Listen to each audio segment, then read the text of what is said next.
Imagine if you were a child and found yourself in the courthouse. Everything in your life has changed. Nothing is making sense.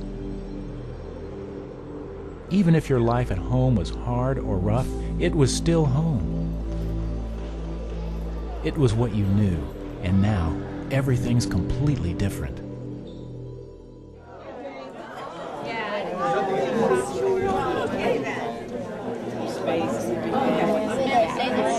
So much is going on and things don't make sense. Your parents are gone and you don't see them much anymore. There are now new adults in your life, strangers. While nice enough and well-meaning, they're still strangers. Even when these changes are for your own good, it's still scary. Most of us learn at an early age that going to court means something bad. We have trouble wrapping our minds around such a scenario. The tragedy is that an abused or neglected child is here in court through no fault of their own.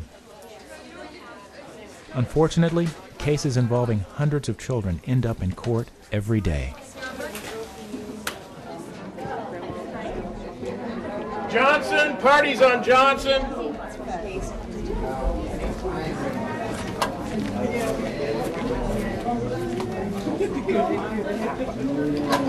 Yeah.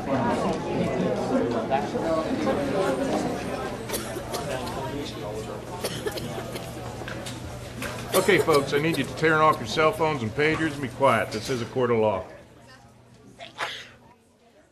All right, we're here today on the matter of the Johnson children, case number 099999. Will the parties present please state their names in relationship to the case for the record? Mindy Miller, Your Honor, FCCS Court Liaison. Andrea Smith, Your Honor, Prosecutor. Shauna Hennebert, Attorney for CASA. Michelle Parks, CASA Volunteer. Steve Wilkins, attorney for Mother, who is seated beside me. Okay, what are we doing today? Your Honor, the parties have agreed to proceed uncontested on the complaint. Is that everybody's understanding? Yes, Your Honor. Your Honor, Mother wants to put this all behind her so that she can move forward and do what she needs to do for her children. Thank you. I'll find that the Johnson children to be neglected and dependent children. I see from the complaint that the children ages 7 months, 5 and 9 were present during a domestic dispute between Mother and her boyfriend. Mother was choked and severely struck numerous times by boyfriend.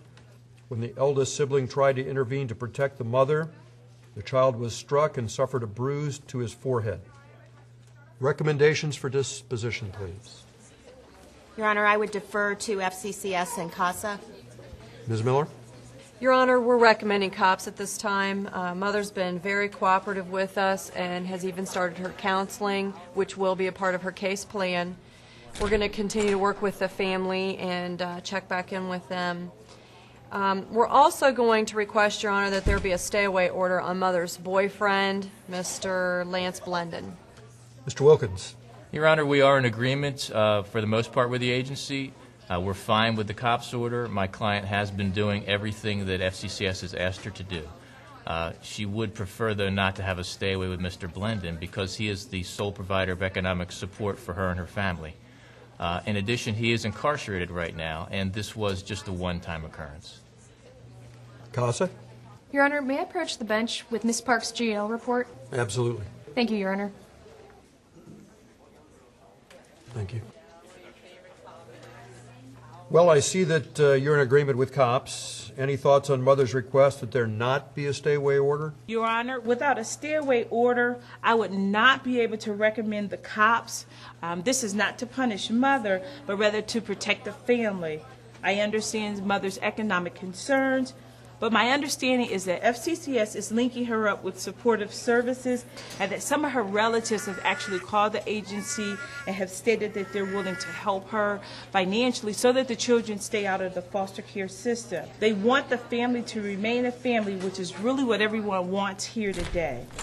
Meanwhile, I have also learned through investigation that the domestic violence incident was probably not a one-time occurrence. During my visits with the children, they began to open up with me.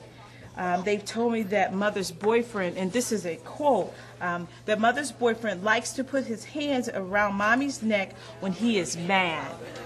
When mommy does something that gets Lance really mad, he likes to make her get bruises. He does this all the time. I asked the children what were their wishes, and the children wished to be back home with their mother.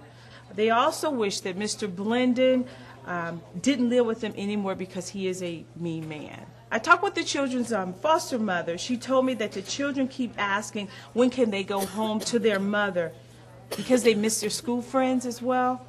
I immediately put in a call to FCCS after my visit and relayed the new information I learned to the caseworker.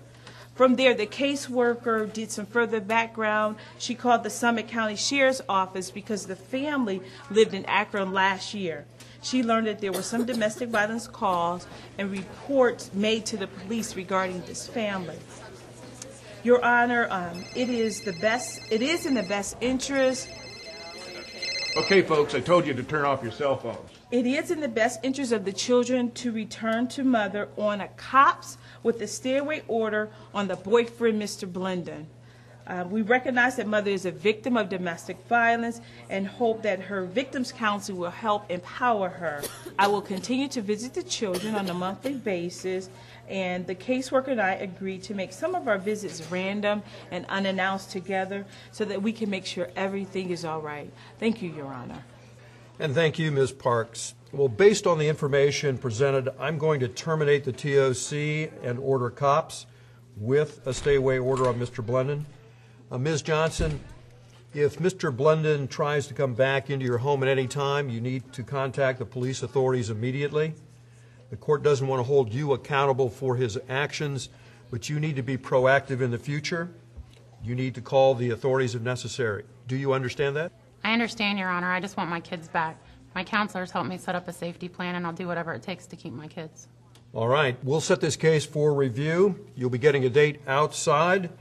Thank you all. Thank you, Your Honor. In a perfect world, CASA of Franklin County would not exist.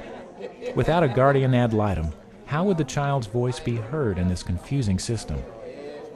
When a parent can't or won't care for a child, someone must speak up for that child, and a CASA GAL can provide a powerful voice in court for an abused and neglected child.